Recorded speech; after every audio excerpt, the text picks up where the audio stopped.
हितगुज या कार्यक्रमामध्ये आपलं स्वागत. मी प्रशांत सोनार. हितगुज कार्यक्रमाच्या माध्यमातून आपण विविध आजारांवरती चर्चा करत असतो, त्यांच्या लक्षणांवरती देखील चर्चा करतो. त्याचबरोबर त्यावर केल्या जाणाऱ्या शस्त्रक्रिया किंवा इतर जे उपचार असतात त्यांवर देखील चर्चा करत असतो.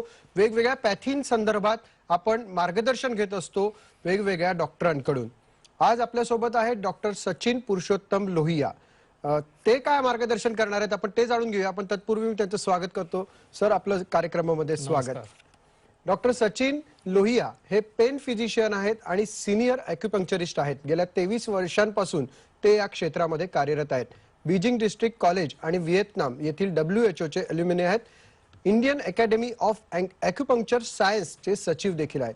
Fellowship in pain management Kolkata भारतमधून त्यांनी पूर्ण केलेलं आहे. सदस्य आहेत ते हाँगकाँग ॲक्युपंक्चर सोसायटी आणि world association of Chinese medicine. त्यासोबत स्लीप डिस्क आणि ऑटो ह्युमन डिसऑर्डर रिसर्च पेपरसाठी उत्कृष्ट सादरीकरणाकरता गोल्ड ऑक्स पुरस्काराने त्यांना सन्मानित करण्यात आलंय. ॲक्युपंक्चरसाठी प्रसिद्ध असलेल्या 3 पुस्तकांचं देखील त्यांनी लेखन केलंय. घरच्या घरी ॲक्युप्रेशर आणि ॲक्युपंक्चर मधील मॉडेल प्रश्नसंच भाग 1 आणि भाग 2 हे त्यांची लेखन साहित्य आहेत. मुंबई आणि औरंगाबाद तसेच दिल्ली येथे ते कार्यरत करतात. त्याचबरोबर स्लीप डिस्कचे रुग्ण अर्थात जे बेड रेस्टवर आहेत, ज्या रुग्णांमध्ये 5 मिनिटं देखील उभं राहण्याची क्षमता नसते किंवा त्यांना ते जमत नाही, या संदर्भात असेल किंवा हातापायाला मुंग्या येणं, पाय जड होणं, बधीर होणं, पाठदुखी, मानदुखी, चक्कर येणं, जिने चढ उतर करताना खूप त्रास होणं, अशा लक्षणांचा अंतर्भाव ज्यांच्यामध्ये असतो त्यांच्यासाठी हे उपचार करतात. तसंच गुडघेदुखी असेल, फ्रोझन शोल्डर असेल, अशा निरनिराळ्या आजारांवर मुळापासून उपचार करण्यासाठी ॲक्युपंक्चर या शास्त्राचा उपयोग करून डॉक्टर सचिन लोहिया यांनी आतापर्यंत अनेक लाखो रुग्णांना उपचार केलेले आहेत. त्याचबरोबर अनेक रुग्णांचे ऑपरेशन यशस्वीरित्या टाळलेले आहेत. पुन्हा एकदा लक्षात घ्या, यशस्वीरित्या टाळलेले आहेत. हे विशेष आहे कारण ॲक्युपंक्चर असेल किंवा ही ट्रीटमेंट जी असेल त्यामुळे ऑपरेशन टाळता येतात हे यावरनं सिद्ध होत आहे. आणि आज आपला विषय जो आहे तो स्लीप डिस्क आणि गुडघ्याचं ऑपरेशन जे टाळता येऊ शकतं ते कशा पद्धतीने टाळता येऊ शकतं आपण ते चर्चा करूया. पण मुळात ॲलोपॅथीचं एक माध्यम असताना तुम्ही ॲक्युपंक्चर किंवा या संदर्भात आलेला तर काय म्हणजे त्याचं कारण काय? ॲलोपॅथी म्हणजे औषध उपचार पद्धती, ॲक्युपंक्चर म्हणजे विना औषध उपचार पद्धती. तर ह्याच्यामध्ये बराच डिफरन्स आहे आणि हा कॉमन क्वेश्चन मला विचारला जातो. हल्ली आपण पाहतोय की आजार जे आहे आजारापेक्षा आजाराच्या लक्षणांवर उपचार केला जातो. लक्षणांवर उपचार करत असताना फक्त आजार दाबला जातो, तो दुरुस्त होत नाही आणि वरच्यावर तो आजार वाढत जातो आणि वाढत गेला की औषधं पुन्हा जास्त, पुन्हा त्या औषधांचे साईड इफेक्ट, किडनी आहे, लिव्हर आहे, ह्याच्यावर साईड इफेक्ट. अशा वेळेला मला वाटलं काहीतरी आपल्याला वेगळं केलं पाहिजे. तर ॲक्युपंक्चर ही अगदी विरुद्ध आहे. इथे औषध नाही आणि आजारांचं मूळ शोधून आपण उपचार करतो. तर मूळ शोधून उपचार केल्यामुळे तो आजार आतमधून नाहीसा होतो आणि रुग्ण जो आहे त्यातलं रुग्णत्व घालवता येईल आपल्याला. एकीकडे तो कायमचाच रुग्ण राहणार आहे, एकीकडे आपण त्याचं रुग्णत्व घालवू शकतो, रोग निर्मूलन करू शकतो. यासाठी मी 23 वर्षांपासून ॲक्युपंक्चरच उपचार माझ्या रुग्णांना देतो. पण मग विना औषध यामध्ये वेदना कमी होतात? विना औषध वेदना कमी होतात. ॲक्युपंक्चर प्रमाणे आता आपण आधी बघूया की औषध उपचार पद्धतीप्रमाणे आपण काय करतो. मेंदूकडे जाणारे जे न्यूरल पाथवे त्याला आपण औषधांनी ब्लॉक करतो. ते मेंदूला कळतच नाही दुखणं कुठं आहे, पण ते तात्पुरतं ते बरं वाटतं, पण आतमधले रोग तसाच राहतो. ॲक्युपंक्चरने तो सांधा आपण आतमधला दुरुस्त करतो, तिथून ती सूज नाहीशी होते, आतमध्ये लुब्रिकेशन वाढतं. ह्याच्यामुळे तो सांधा दुरुस्त झाल्यामुळे मेंदूला वेदना कळणारच नाही, म्हणजे तो रुग्ण नीट झालेला असेल. तर या पद्धतीने हा डिफरन्स आहे आमच्या आणि त्या पद्धतीमध्ये. नक्कीच. पण मुळात आता एखादा रुग्ण आला तुमच्याकडे तर त्याची तपासणी कशी केली जाते? कारण बऱ्याच वेळा MRI असतील, वेगवेगळे स्कॅन्स असतील, एक्सरेज असेल, या सगळ्यांनी होते. तर तुमच्याकडे तशीच होते का काही वेगळी पद्धत आहे? नाही, तशीच होते, परंतु मी मॅक्झिमम म्हणजे 99% रुग्णांना तुम्ही म्हणू शकता की मी क्लिनिकल डायग्नोसिस करतो. तर रुग्णाचा आजार लक्षात घेऊन त्याला कुठल्या मणक्यापासून त्रास असेल किंवा कुठल्या सांध्यामध्ये कशामुळे त्रास असेल, सूज असेल, हे आपण चेक करून आम्हाला बरंचसं लक्षात येऊन जातं की याच्यामध्ये प्रॉब्लेम काय आहे. तर विनाकारण लोकांचा वेळ आणि पैसा खर्च करण्यापेक्षा मी क्लिनिकली डायग्नोज करतो. कारण की एखाद्या MRIच्या खर्चामध्येच रुग्ण बरा होत असेल तर त्याला ते चांगलं आहे, त्याचा वेळही वाचतो, पैसाही वाचतो. बाकी मी ॲलोपॅथी आणि ॲक्युपंक्चर दोन्हीचा तज्ञ आहे, त्याच्यामुळे डायग्नोसिस मी दोन्ही पद्धतीने करतो. कारण की डायग्नोसिस हा सगळ्यात महत्वाचा भाग असतो. तो जर व्यवस्थित असेल तर तुम्ही रोगाच्या मुळापर्यंत निश्चित पोहोचाल. तर या पद्धतीने आपण ते रोग निदान करतो. ॲक्युपंक्चर मध्ये एक चेंज आहे की याच्यामध्ये आम्ही पंचतत्व, नाडी तपासतो, आपण जीभ तपासतो, त्याप्रमाणे शरीर त्याचं कसं कार्य करतंय रुग्णाचं.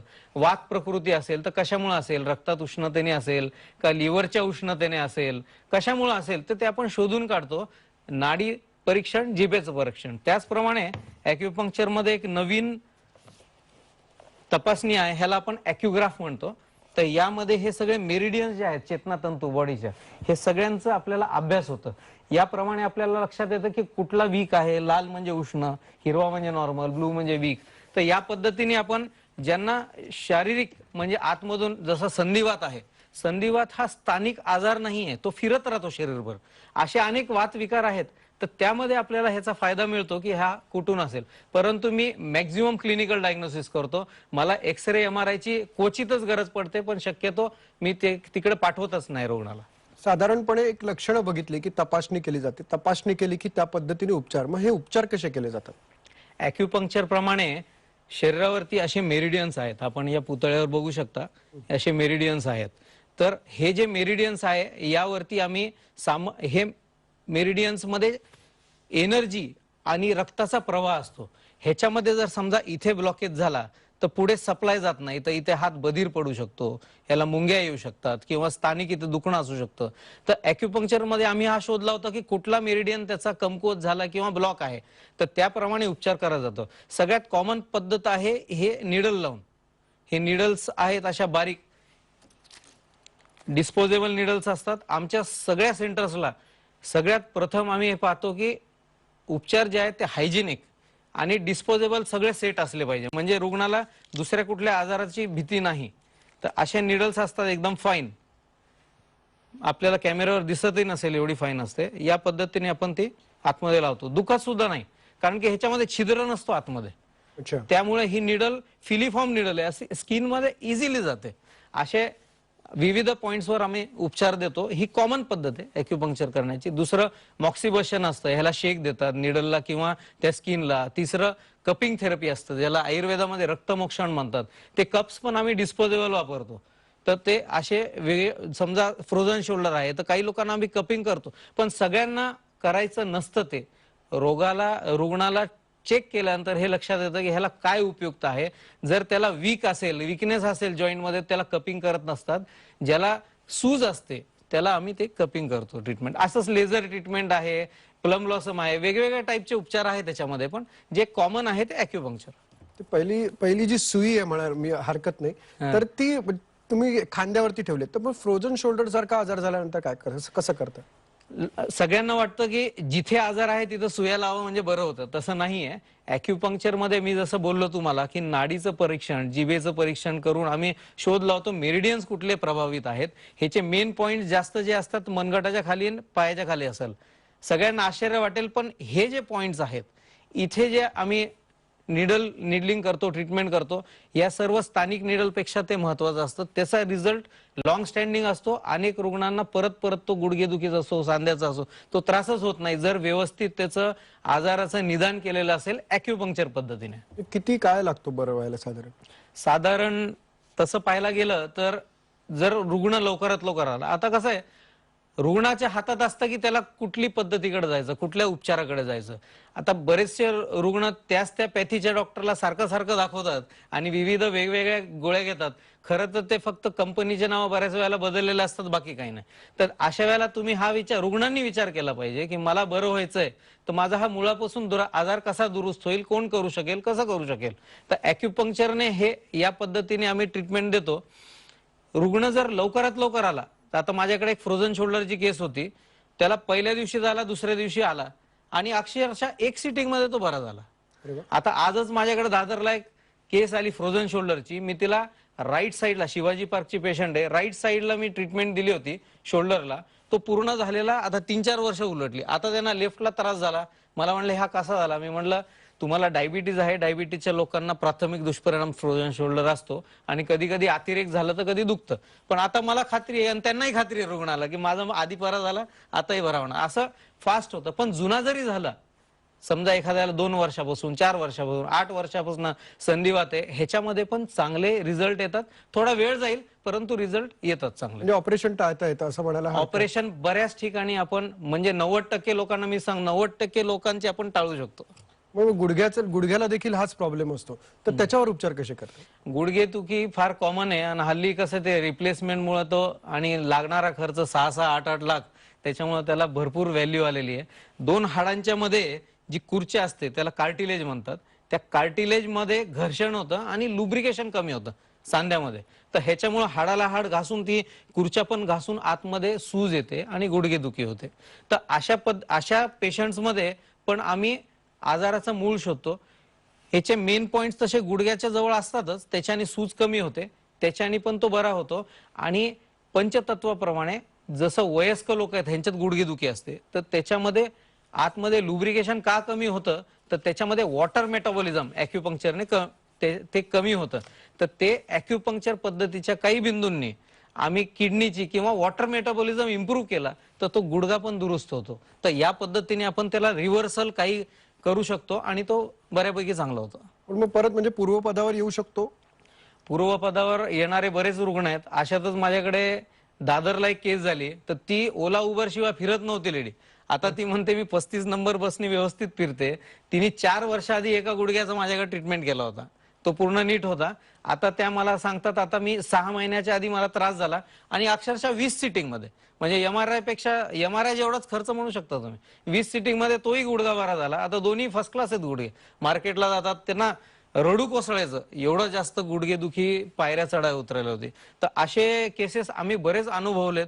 4-4 वर्ष एक पेशंट तर माझ्या वडिलांनी त्यांना ट्रीटमेंट दिली होती, तो दुसऱ्या पेशंटला घेऊन आला, म्हटला 28 वर्ष आधी मी ट्रीटमेंट घेतली गुडघ्याची, पुन्हा उलटून झालं नाही. असे बरेच केसेस आहेत आमच्याकडे. पण मग याचा कालावधी काय असतो? कारण तुम्ही ट्रीटमेंट करता तर त्याचा परिणाम साधारण काय? आता जसं तुम्ही म्हणाला 4 वर्ष त्यांना काहीच प्रॉब्लेम नाही, पण असं ऍव्हरेज काय असतं? शेवटी कसं आहे की सगळं रिपेअरिंग प्रोसेस आहे. जे शरीरामध्ये दिलेलं आहे ते काय नवीन तयार होणार नाही. सगळं मॅक्झिमम रिपेअर केवढा होईल, तसंच मी आता जसं बोललो की रुग्णांनी तत्पर व्हावं, पटपट पटपट यावं ट्रीटमेंटला, तर तो मॅक्झिमम रिपेअर होईल. 99% तर शक्य आहे, 100% काहीच नसतं. तर या पद्धतीने उत्कृष्ट रिझल्ट येतात. कालावधी जो आहे तर काहींना 20 सिटिंग लागतात, काहींना 35 सिटिंग लागतात. फारच जुना आजार असेल, संधिवाताला थोडा वेळ लागतो. फारच जुना आजार असेल तर थोडा वेळ लागतो.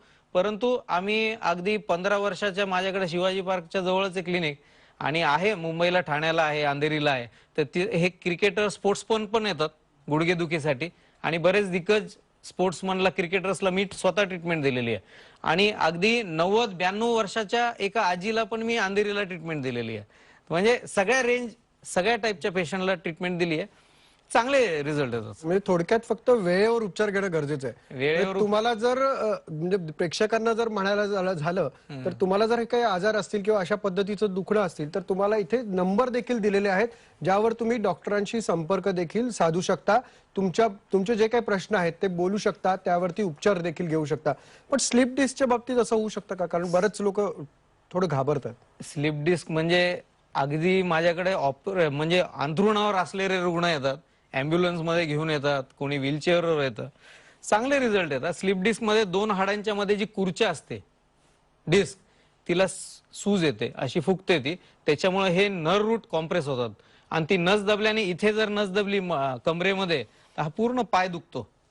L4 L5 मध्ये बऱ्याच ठिकाणी बऱ्याच लोकांना असते. L5 S1 मध्ये स्लिप डिस्क असते. तसं मानेच्या मणक्यातही असते, त्याच्याने हात दुखतो. इथे नस दबली तर हाताला मुंग्या येतील, हात दुखेल, त्याच्यामध्ये सुन्नपणा होईल. फारच अतिरेक झाला नस दबण्याचा, अक्षरशः लटका पण पडतो हाताला, म्हणजे तो लकवा येतो. लकव्यासारखा. लकवा नाही म्हणत आपण त्याला, ह्याला रिस्ट ड्रॉप म्हणतात. हातात झाला तर, पायात झाला तर फुट ड्रॉप. तर या पद्धतीच्या या लेवलच्या केसेसला पण ट्रीटमेंट केलेली आहे. ॲक्युपंक्चरने 2 हाडांच्या मध्ये जी डिस्क आहे त्याची स्वेलिंग, जी फुगलेली डिस्क आहे ती आकुंचन पावते. पुन्हा ती आकुंचन पावली की नर्ववरचा प्रेशर नाहीसा होतो आणि ते दुखणं कमी होतं. 5 ते 7 दिवसामध्ये रुग्णांना खात्री पटून जाते की माझं ऑपरेशन टळतंय आता, कारण की त्याचं दुखणं 25%, 50% सुरुवातीपासून सुरू होऊन जातं कमी व्हायला आणि त्याला उत्साह असतो. असंच बरेच पेशंट आपण केलेत स्लिप डिस्क. पण मी ही खात्री पटते लोकांना की आता बरं होतं. माझ्याकडे एक अंधेरीला पेशंट आहे, तो बरा म्हणजे शिक्षण आता तो प्रोफेसर लेवलचा आहे. तर त्याला ऑपरेशन करायचं, तो म्हणला 99% माझं ठरलंच होतं, पण तुमच्याकडे ऑपरेशन टळतं ऐकलं, मला एकाने सांगितलं तर मी आलो. आणि 5 दिवसामध्ये जर दुखणं पुष्कळसं कमी झालं. त्याला वाटलं आता माझं दुखणं तर कमी झालंय, पण MRI परत करून पाहायला पाहिजे. परत डबल MRI केला त्याने. डबल MRI केला आणि डॉक्टर कडून लिहून घेतलं की ऑपरेशनची काही अर्जन्सी नाहीये, कारण की MRI मध्ये पॉझिटिव्ह चेंजेस आहेत. असे पण पेशंट आहेत. पण डॉक्टर, सर्व्हायकल किंवा लंबर मध्ये तो बेल्ट किती कालावधीसाठी लावावा लागतो का? बेल्ट शक्यतो 4 आठवड्यापेक्षा जास्त लावू नये, नाहीतर स्पायनल मसल्स वीक होतात. आमच्याकडे जे रुग्ण उपचार घेतात त्यांचा बेल्ट नंतर एकदा दुखणं बरं झाल्यानंतर बेल्ट कशाला लावणार कोणी, ते काही शोपीस नाहीये. तर त्याच्यामुळे एकदा मानेचा किंवा कमरेचं दुखणं कमी झालं की नंतर त्यांना बेल्टची काही गरज पडत नाही, ते व्यवस्थित करतात. सर्व्हायकल स्पॉन्डिलोसिस, लंबर हे आता सॉफ्टवेअर टेक्नॉलॉजी आहे आता सध्या. तर त्याच्यामध्ये ह्याला मी सॉफ्टवेअर सिंड्रोम म्हणतो. जास्त वेळ बसून बसून बसून हे मणके झिजतात आणि त्याच्यामध्ये दुखणं होतं. अशा पण अनेक तरुणांना मी उपचार दिलाय आणि परत पूर्वपदावर परत पहिल्यासारखं कामाला लागलेले आहेत. डॉक्टर, पण मग संधिवातासारख्या एक सर्वसाधारणपणे बघितलं तर संधिवातासारख्या आपण असाध्य म्हणतो ज्यांना, त्यावर आजार या थेरपीमुळे शक्य होतात का ॲक्युपंक्चर यामुळे? कुठलाही जुनाट आजार असो किंवा संधिवात असो त्याला असाध्यच म्हणलं जातं. म्हणजे WHO च्या लिस्टमध्ये त्याला असाध्य आजारामध्ये बसवलेलं आहे. पण ह्याच्यामध्ये रुग्ण काय करेल ना, तो तर निराश होऊन जाईल. आता मी बरा होणार नाही, मग ते आयुष्यभर त्यांनी आजार घेऊन फिरायचं का? मग अशा वेळेला ॲक्युपंक्चर उपचार पद्धती ह्यांना फायदेशीर ठरते. संधिवाताचे मी सगळे क्लेम करत नाही, पण 100 पैकी 60-70% लोकांचे औषधं बंद होऊन जातात, त्यांना पुन्हा उलटून त्रास होत नाही. काहींचे टेस्टचे रिपोर्ट पण निगेटिव्ह येतात. आणि संधिवात मॅनेज पण चांगला करता येतो ॲक्युपंक्चरने. जसं आपण पेन मॅनेजमेंट म्हणतो, औषधी उपचार मध्ये मॅनेज आपण करतो फक्त आणि किलिंग करतो पेनचं, ते तात्पुरतं असतं. ह्याच्यामध्ये आपण रिपेअर आणि क्युअर करतो. म्हणजे जेवढं मॅक्झिमम रिपेअर करता येतं करता येईल. हिप जॉईंटच्या संदर्भात तसंच आहे? हिप जॉईंट आर्थरायटिस किंवा एव्हियन अवॅस्क्युलर नेक्रोसिस हेड ऑफ फिमर, जे लोकांना स्टेरॉइडचं खूप सेवन झालेलं आहे, तर अशा लोकांमध्ये तो हिप जॉईंटचा बॉल जो आहे तो खराब होऊन जातो आतमध्ये. ग्रेड 1, ग्रेड 2, ग्रेड 3, ज्या ग्रेडमध्ये तुम्ही याल त्या ग्रेडमध्ये आम्ही उपचार करू. आणि वाईट काय आहे हिप जॉईंटच्या एव्हियनचं की ह्या कमी वयामध्ये 35, 40, 50 या वयात होऊन जातो. मग अशा वेळेला रिप्लेसमेंट लगेच डॉक्टर पण सांगत नाही लगेच रिप्लेसमेंट करा. तर काही काळ त्याला जो काढायचा आहे मग तो ॲक्युपंक्चरने फार चांगला निघतो, त्याचं दुखणं बंद होतं, तो व्यवस्थित चालू फिरू शकतो. आणि असे मी अनेक पेशंट पाहिलेले आहेत की ज्यांना नंतर वाटलं पण नाही की आपल्याला रिप्लेसमेंट केलं पाहिजे. डॉक्टर, टाचदुखी म्हणजे गुडघेदुखी सारखंच बऱ्याच जणांना टाचदुखी असते. अर्थात म्हणजे आमच्यासारख्या सामान्यांना वाटतं की पहिलं आपलं गुडघंच दुखतंय, पण ते खरं टाचेचं पण देखील महत्वाचं असतं. तर त्या संदर्भात कशा पद्धतीने उपयोगी येऊ शकतो? टाचदुखी हा असा एक गोड आजार आहे की लोकांना वाटतं की किरकोळ आहे, पण ते सकाळी उठून टाचदुखीवाल्यांचं कसं असतं, सकाळी उठून टाचच टेकत नाही आणि एवढी दुखते ती की काही पाऊलं लंगडून चालावं लागतं. पण हे लंगडून चालताना तुमच्या गुडघ्यावर पण प्रेशर येतो, गुडघा पण खराब होऊ शकतो. अगदी मणक्याच्या मध्ये जी खुर्च्या आहे तिथपर्यंत जाऊ शकतो इफेक्ट. माझ्याकडे एक पेशंट 4 वर्षापासून त्याला टाचदुखी होती, 4 इयर्स. तर आता 4 इयर्स पासून त्यांनी अक्षरशः म्हणजे नंतर डॉक्टरनी म्हणलं आता तुझं इंजेक्शन झालं, सगळं झालं, तर MRI करू. पण तो म्हणला आता MRI कडे आता पण झालं नाही, मी नाही करत. 5च सिटिंग मध्ये माझ्याकडे अंधेरीला 5च सिटिंग मध्ये पूर्ण नीट झाला. त्याची टाच टेकायला लागली, व्यवस्थित चालू लागला. ह्याच्यामध्ये ॲलोपॅथीमध्ये आम्ही इंजेक्शन देतो, हे मी आधी पण केलेले आहेत स्टेरॉइडचे वगैरे, पण त्यांचं 15 दिवस 6 महिने बरं राहतं. ॲक्युपंक्चरने आता हे पेशंट्स मी जे सांगतोय ते काही एक 4-5 सिटिंग मध्ये म्हणजे किती जास्तीत जास्त 2,500-3,000 हजार खर्च असेल, पण तेवढ्यामध्ये ते दुरुस्त होतात. MRI पर्यंत जायची काय गरज होती? डॉक्टर, न्यूरोपॅथी बद्दल काय सांगाल आणि मुख्यतः क्वालिटी ऑफ लाईफ इम्प्रूव्ह करण्यासाठी काय आहे? न्यूरोपॅथी म्हणजे डायबिटिक न्यूरोपॅथी हे फार कॉमन आहे. डायबिटीज मध्ये ज्या पायाच्या सूक्ष्म रक्तवाहिन्या त्या बारीक पडतात आणि तिथे जळजळ होते पायाच्या तळव्यांना.